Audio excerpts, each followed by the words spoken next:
The smoke was everywhere when I kicked open my neighbor's door, filling my lungs as I stumbled through the haze toward the stove. My girlfriend's apartment shared a wall with this place, and if I didn't stop whatever was burning right now, both units would go up in flames. I could barely see through the thick gray cloud, but I made out a figure sprawled on the couch, completely motionless. For a terrible second, I thought he was dead. I yanked the pan off the burner, the metal screaming as bacon bits dissolved into black char. Another pan sat next to it, eggs burnt beyond recognition, the smell acrid and chemical. The smoke alarm had been shrieking for at least 10 minutes before I'd realized what was happening. 10 minutes. The guy on the couch hadn't moved an inch. My hands were shaking as I turned off both burners. I'm a locksmith by trade, and I just picked this man's lock to get inside. Breaking and entering, that's what they call it in court, even when you're saving someone's life, even when you're preventing a fire that could have killed him and everyone else in this building. My girlfriend Sarah was waiting next door, probably wondering why I'd been gone so long. I had no idea how to explain this. The neighbor groaned. He was young, maybe mid-20s, with the kind of pallor that suggested he hadn't seen daylight in days. Empty beer bottles littered the coffee table, and something else, too. Pills, maybe. I didn't want to look too closely. He was breathing. That was enough. I'd done what I came to do. I backed out of the apartment and locked the door behind me, my heart hammering against my ribs. Sarah met me at our door, her eyes wide. What happened? Was that really smoke I saw? The neighbor left food on the stove, I said. He was passed out.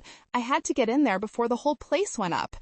Oh my God. She pulled me inside, checking me over like I might be burned. Are you okay? Is he okay? I'm fine. He's breathing. I sat down hard on her couch, the adrenaline starting to fade.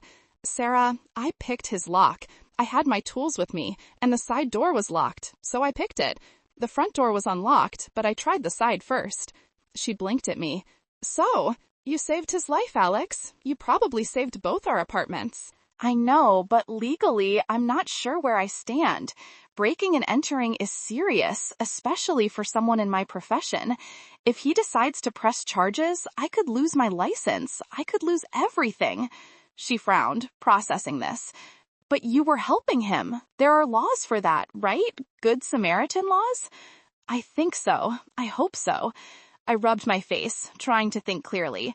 I need to protect myself here. I need to file a police report, document exactly what happened and why, before he wakes up and spins this some other way. 15 minutes later, we heard movement next door. Footsteps, the sound of someone coughing. He was up. I waited, expecting a knock on Sarah's door, maybe a thank you or at least an acknowledgement. Nothing came. The guy just moved around his apartment like nothing had happened, like he hadn't almost died in his sleep. Unbelievable, Sarah muttered. He doesn't even know you were there. He will when he sees the stove. But still, no knock came. The neighbor went about his business, and I went about mine, the weight of what I'd done sitting heavy in my chest. By evening, I knew what I had to do. I kissed Sarah goodbye and drove to the police station, where I filed a formal report detailing everything. The time I'd entered the apartment, the condition I'd found it in, the state of the neighbor, the fire hazard I'd eliminated. The officer taking my statement seemed sympathetic, even mentioned the Good Samaritan law himself. You did the right thing, he said, both in helping your neighbor and in coming here. This protects you. I felt a flood of relief as I walked out. It was done. Documented, protected. I'd covered myself, and now I could move on. The next night, Sarah and I went to our favorite brewery downtown. It was trivia night, and we'd invited a few friends. I was on my third beer, feeling relaxed for the first time since the incident, when Sarah asked if I'd heard anything from the neighbor. Not a word, I said, but I filed that police report yesterday, so I'm covered. The change in her expression was instant. Her face went pale, then red. You what? I filed a report. I told you I was going to. No, you said you were thinking about it. You didn't say you actually did it. Her voice was rising, drawing looks from nearby tables. Alex, do you have any idea what you've done?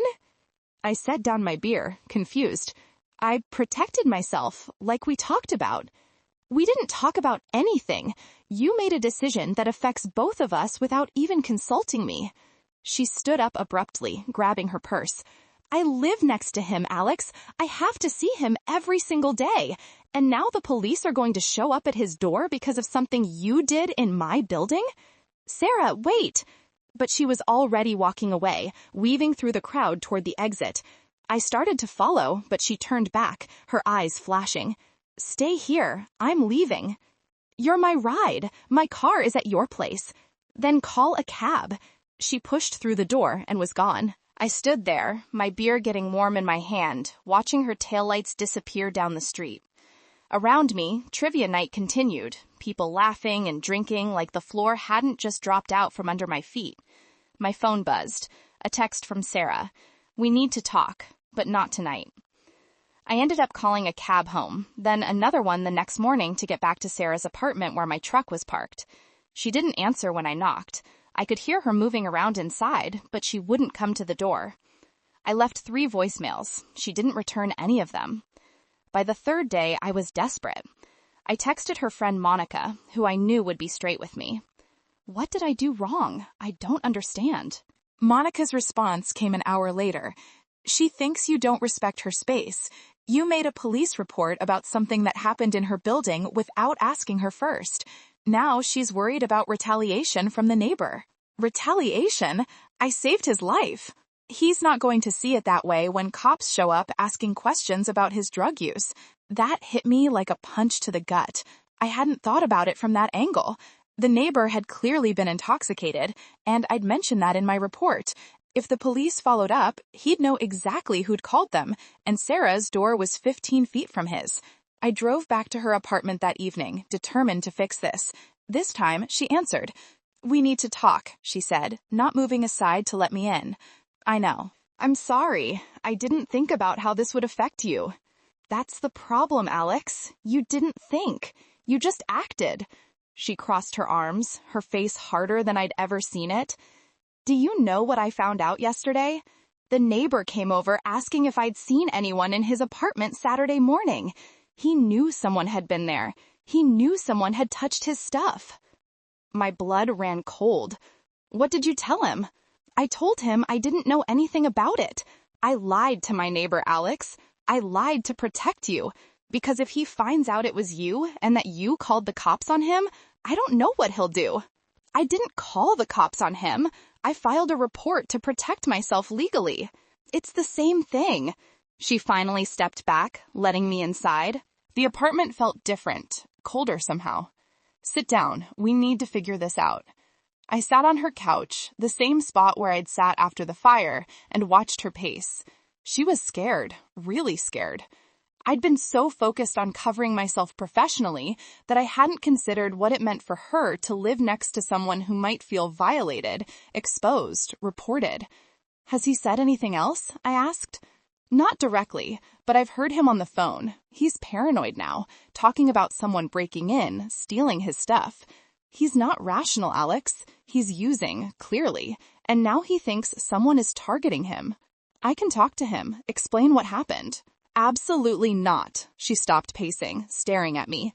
You need to stay away from him. If he connects you to that police report, this could get dangerous. Dangerous? Come on, Sarah. He's just some kid who fell asleep with food on the stove. He's a kid who has a drug problem and paranoid delusions. Those are not a good combination. She sat down across from me, her hands twisting in her lap. I need you to understand something. I can't have drama at my home. I work from here half the week. This is my safe space, and you've compromised that. The words stung more than I expected. I was trying to do the right thing.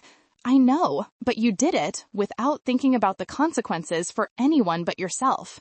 We sat in silence for a long moment. Outside, I could hear the neighbor moving around, music thumping through the shared wall. Sarah flinched at every sound. What do you want me to do? I finally asked. I don't know yet. She looked exhausted. I need some time to think. I need to figure out if I feel safe here anymore. Sarah, please, just give me space. I left that night feeling like I'd lost something I couldn't name. Over the next week, Sarah's texts became shorter, less frequent. When we did talk, it was surface-level stuff, nothing real. The neighbor situation seemed to calm down. No cops showed up at his door, no confrontations happened, but the damage between us had already been done. 2 weeks after the fire, Sarah asked me to come over. I hoped it was a turning point, a chance to rebuild. Instead, I found boxes stacked by her door. "I'm moving," she said simply. "I gave notice yesterday." "What? Why?" "Because I don't feel safe here anymore. Every time I hear him next door, I wonder if today's the day he figures it out. Every time there's a knock, I think it's the police following up. I can't live like this." "So move. I'll help you. We'll find a place together." She shook her head slowly. "That's not what I meant. I need space, Alex. Real space. Not just physical distance from my neighbor, but from this situation. From you." The words hit harder than any punch could. "You're breaking up with me because I prevented a fire? I'm breaking up with you because you made a major decision that affected my life without including me in that choice. Because when I tried to tell you how scared I was, you minimized it.